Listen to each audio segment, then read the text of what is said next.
नमस्कार। कथाओं के झुरमुट में आप सभी का स्वागत है। कल से मैं एक कहानी सुना रही हूँ स्वरचित, जिसका शीर्षक है सबक की तासीर। तो उसमें मैंने बताया था कि किस प्रकार से माया और विपिन पिथौरागढ़ जैसे एक छोटे शहर में बहुत अच्छे दोस्त थे और प्रशासनिक सेवाओं की प्रतियोगिता परीक्षाओं की तैयारी कर रहे थे। ये आज से 30-35 वर्ष पूर्व का घटनाक्रम है, जहाँ जब नेट नहीं हुआ करता था और पुस्तकालय और अनुभववान व्यक्तियों के संरक्षण में ही लोग अपने या स्वयं के ज्ञान के आधार पर ही प्रतियोगिता परीक्षाओं को पास करते थे। तो माया और विपिन की अदम्य इच्छा थी कि वो प्रशासनिक सेवा में जाए। माया एक ठाकुर परिवार की कन्या थी और विपिन जो था वो कुमाऊं के शाह परिवार यानी कि बनिया परिवार के का था। तो दोनों की बहुत पक्की दोस्ती थी, जिसके विरोध में दोनों के घर वाले थे। माया के घर वाले सोचते थे कि अगर अभी से किसी लड़के के साथ इसका नाम जुड़ गया तो इसकी शादी कैसे होगी। और ये तो खुले खुले बाजार में घूमते हैं साथ में। तो माया सोचती थी कि जब हम कोई गलत काम कर ही नहीं रहे, हम तो एक अच्छे कार्य के लिए एक दूसरे का सहयोग कर रहे हैं, तो इसमें बुराई क्या है, हम छिपाएं क्यों से। और विपिन के घर वाले भी कहते थे कि तुम्हें तो एक से एक अच्छी लड़कियां मिल जाएंगी और तुम्हें ये माया की लड़की के साथ क्या मतलब है। तो इस प्रकार के वातावरण में भी वो अपनी तैयारी कर रहे थे और पूरी लगन से वो एक दूसरे का साथ भी दे रहे थे, एक दूसरे का सहयोग कर रहे थे। तो ऐसे में माया तो प्रतियोगिता परीक्षा में सफल हो जाती है और विपिन नहीं होता। तो विपिन को उसके घर वाले कहते हैं कि माया की वजह से तुम इस परीक्षा में सफल नहीं हो पाए। उसके प्यार में तुम पागल रहे और वो आगे निकल गई। और माया से उसके घर वाले कहते कि अब तुम्हारा एक मुकाम है और तुम उसका ध्यान उसका स्मरण भी मत रखो। और माया सोचती थी कि काश के सबसे पहले बधाई देने वालों में विपिन आता। तो उस समय फ़ोन की व्यवस्था नहीं थी और विपिन भी जो उसके घर वाले उससे कहते थे उस पर उन बातों का असर होने लगा। वो भी उससे जलने लगा कि देखो वो खुद तो निकल गई और वो रह गया। उसके आगे क्या होता है देखिए। अब इधर माया के मन में यह भाव उठ रहा था कि अगर प्यार का दावा करने वाला, जीने मरने की बात करने वाला उसका प्रेमी उसके इस गौरवपूर्ण दिवस पर उसे बधाई देने नहीं आता है, तो इसका अर्थ यही हुआ कि उसके प्यार में सच्चाई न थी। माया अनेक दृष्टि से विपिन के बारे में सोचती और उदास हो जाती। फिर उसको मसूरी श्री लाल बहादुर शास्त्री प्रशासनिक प्रशिक्षण संस्थान से प्रशिक्षण का बुलावा आया। तो उसका बड़ा भाई उसको वहां छोड़ने गया और छोड़कर पुनः अपने घर में अपने काम में लग गया। विपिन के कानों में नित्य प्रति जो विष माया के लिए डाला जा रहा था, अब उसका असर दिखने लगा। विपिन को हर वो बात जो माया की पसंद थी उसमें बुराई नजर आने लगी। वह सोचता कि इस क्षेत्र में एक लड़की से वो परास्त हो गया। अब इसे अपने स्त्री पुरुष के मध्य की रूप में समझने लगा बात को। उसके मन में अगर पुनः परिश्रम के अंकुर बोए जाते और ईर्ष्या के पौधे न रोपे जाते, तो शायद वो दोबारा परीक्षा की तैयारी करके वो चयनित हो भी जाता। परंतु विपिन के बड़ों ने उसमें जाति, लड़का लड़की जैसे तथ्य विष रूप में उस परोस दिए, जिससे वह अपने अंदर की कुड़न जलन को से उबर ही न पाया। अंत में उसके पिता की कपड़ों की दुकान में उसे उनका सहायक बनकर बैठना पड़ा। इधर माया अपना प्रशिक्षण बहुत उत्साहित होकर पूरा करके उत्तर प्रदेश के सहारनपुर में नियुक्त हो गई और अपने कार्य को नवल उत्साह से परिणाम देने लगी। कई प्रकरण उसके समक्ष प्यार के नवपुल्लभ खिलाने के आए।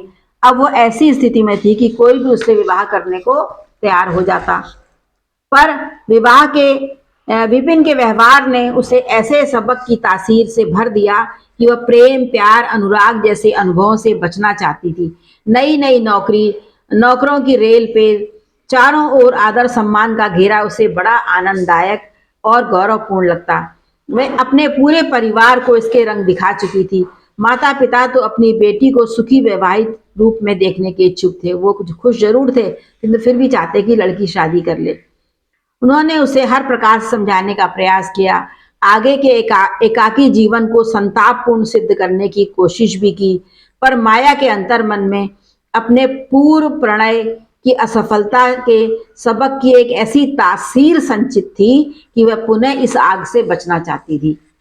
पिथौरागढ़ के उस समय के उस सीमित क्षेत्र में विपिन यह अफवाह फैला रहा था कि माया से कोई विवाह करना ही नहीं चाहता, उससे कौन शादी करेगा, बहुत घमंडी लड़की है। कभी कहता कमाऊ बेटी का ब्याह तो उसके माता पिता करना ही नहीं चाहते। अब तो लोग विपिन की एक तरफा बातों पर विश्वास भी नहीं करते थे, क्योंकि वह हर समय उसकी बुराई ही करता था और यही सोचते थे कि अगर इसमें काबिलियत होती तो अब बन के दिखाता, अब निकल के दिखाता। और एक ठाकुर कन्या से शाह जी का बेटा मात खा गया। और फिर यह बात जब कोई दूसरे का नाम लेकर उससे कहता तो गुस्से से तमतमा कर चिल्लाने लगता। सब कहते कि पगला गया है। शाह जी भी दुखी थे, पर अब क्या हो सकता था, जबकि घर में विपिन की सुंदर पत्नी थी। उससे भी वह माया का बदला लेता। कहता एक औरत ने पहले जीवन खराब किया, अब यह दूसरी औरत मेरा जीवन हराम कर रही है। नित्य की हाय हत्या के माहौल में विपिन के 3 सुंदर बच्चे भी झुलस रहे थे। पिथौरागढ़ में माया के पिता के घर पर अब उसका बड़ा भाई, जो लोहा घाट में लेक्चरर था, का परिवार रहता था। पहले से अब पिथौरागढ़ में काफी अच्छी शिक्षा व्यवस्था हो गई थी। वहां के बाजार अल्मोड़े के बाजार से किसी प्रकार कम न थे। आवागमन के साधनों की रेल पेल थी। माया के माता पिता और उसका दिव्यांग भाई उसके साथ ही रहते थे। एक भाई उसका दिव्यांग था। अपने पढ़े लिखे पर पोलियोग्रस्त भाई के साथ वह प्रसन्न जान पड़ती थी। माता पिता सदा उससे विवाह का प्रश्न उठा ही देते थे तो वह कुछ सोचने को विवश हो ही जाती थी, पर माया को इतनी फुर्सत ही न थी कि वह अपने विवाह के विषय में सोचे। बात का जिक्र होता फिर वैसे ही खत्म भी हो जाता। अब इधर कई महीनों से जब वह प्रकरण उठा ही नहीं तो वह सोचने लगी कि शायद अब कोई मेरे माँ बाप नहीं चाहते कि मैं विवाह करूं। एक दिन उसने स्वयं अपना एक वैवाहिक विज्ञापन कई प्रतिष्ठित पत्रिकाओं में दिया और चयनित व्यक्तियों को घर से दूर एक रिजॉर्ट पर पता दिया, जिससे घर वालों को कुछ पता न चले, क्योंकि वह अब अपने व्यक्तिगत विषयों पर किसी की स्वीकृति या अस्वीकृति की मोहर नहीं चाहती थी। इस बीच उसने अपने माता पिता के लिए उनके नाम पर घर खरीद लिया। अपने दिव्यांग भाई के लिए एक नौकरी की व्यवस्था भी कर दी, जिससे सबसे दूर रहकर भी वह अपने मन मुताबिक अपना घर संसार बसा सके। उसने किसी भी अभ्यर्थी को अपने आईएएस होने की बात बताई नहीं, जिससे सही लालच विहीन व्यक्ति ही उससे विवाह कर सके, क्योंकि उसे अब जीवन साथी चाहिए था, न कि अपने भोजन कपड़े और मकान की व्यवस्था करने वाला कोई पुरुष। वो तो सब उसके पास था ही। जब कार्य क्षेत्र पर बात चली तो सरकारी पद का भी जिक्र हुआ, तो माया ने स्पष्ट करना चाहा कि पद जो भी हो या ना हो, आप जो मैं एक इंसान हूं उसके बारे में सोचिए कि आप हर परिस्थिति में क्या मेरा साथ निभाने और बराबरी पर व्यवहार की बात करेंगे, तभी मैं इस संबंध के लिए तैयार होंगी। तो आए हुए सभी साथी चले गए। इस प्रकार माया को कोई भी संबंध रुचा नहीं। जब वह वापस आ रही थी तो मार्ग पर खड़े 2 बच्चे, जो एक लड़का और एक लड़की थे, उसकी कार पोंछने लगे। तो उसने अपने ड्राइवर से उनके बारे में पूरी और सही जानकारी लाने को कहा। अगले ही दोपहर तक उन 4-5 वर्ष के दोनों बच्चों की जानकारी माया के पास थी। अब उसने अपने निर्णय को सही परिणाम तक पहुंचाना था।